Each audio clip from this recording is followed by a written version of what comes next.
আমি যদি এখন অন্য অন্য রাজনৈতিক দল সেই স্বৈরাচার বলেন আমাদের সাথে যারা রাজনীতি করছে বা নির্বাচন আমাদের প্রতিপক্ষ যারা এদের যদি আমি গীবত গাইতাম এদের সমালোচনা করতাম আপনাদের কোনো লাভ হতো ভাই?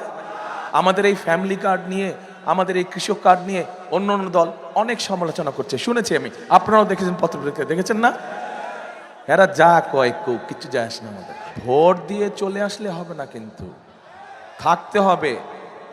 যেই অধিকার থেকে আপনাদেরকে বঞ্চিত করা হয়েছিল গত 16 বছর ধরে, সেই অধিকারের হিসাব এই যে এখানে 3 জন জুলাই যোদ্ধা বসে আছে, পা নাই দুইজনের, আরেকজনেরও সমস্যা। এদের এই যে বলিদান এটা তো বৃথা যেতে পারে না, পারে? যেই অধিকার আপনাদের কাছে কেড়ে নেওয়া হয়েছিল সেই অধিকার কড়ায় গন্ডায় সন্ধ্যার মধ্যে বুঝে নিয়ে আসবেন। আমি যদি এখন অন্য অন্য রাজনৈতিক দল সেই স্বৈরাচার বলেন আমাদের সাথে যারা রাজনীতি করছে বা নির্বাচন আমাদের প্রতিপক্ষ যারা এদের যদি আমি গীবত গাইতাম এদের সমালোচনা করতাম আপনাদের কোনো লাভ হতো ভাই? আমার এই কথা যেগুলো বললাম এই কাজগুলো যদি বাস্তবায়ন করে তাহলে আপনাদের লাভ হবে?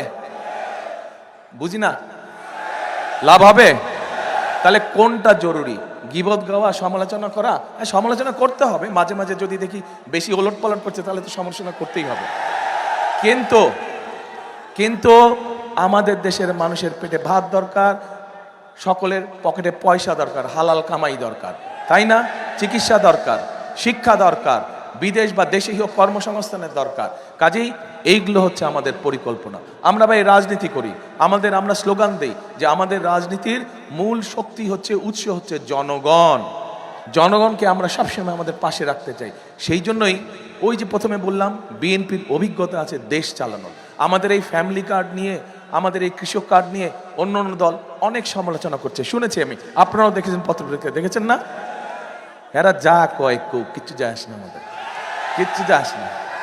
আপনারা এই যে জনগণ, লক্ষ জনগণ এখানে আজ এত রাতে উপস্থিত আছেন, আপনারা ইনশাল্লাহ ধানের শীষকে জয়যুক্ত করে সরকার গঠন করলে আমরা চোখ বন্ধ করে আমাদের কাজ করতে থাকবো। যেই কাজগুলো করলে এই দেশের মানুষের, খেটে খাওয়া মানুষের উপকার হবে, এই দেশের খেটে খাওয়া মানুষ কিছুটা হলেও ভালো থাকতে পারবে। ভোট দিয়ে চলে আসলে হবে না, কিন্তু থাকতে হবে। যেই অধিকার থেকে আপনাদেরকে বঞ্চিত করা হয়েছিল গত 16 বছর ধরে, সেই অধিকারের হিসাব এই যে এখানে 3 জন জুলাই যোদ্ধা বসে আছে, পা নাই দুইজনের, আরেকজনেরও সমস্যা। এদের এই যে বলিদান এটা তো বৃথা যেতে পারে না, পারে? যেই অধিকার আপনাদের কাছে কেড়ে নেওয়া হয়েছিল সেই অধিকার কড়ায় গন্ডায় সন্ধ্যার মধ্যে বুঝে নিয়ে আসবেন। যে ধানের শীষকে জয়যুক্ত করে কড়ায় গন্ডায়, যাতে কেউ ষড়যন্ত্র করে আপনাদের অধিকার যাতে কেড়ে না নিতে পারে, এইটা খেয়াল রাখতে হবে। পারবেন?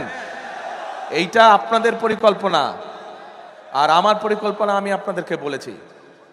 তাহলে শেষ কথার কি কথা? শেষ কথার কথা হলো করব কাজ, গড়ব দেশ, সবার আগে বাংলাদেশ।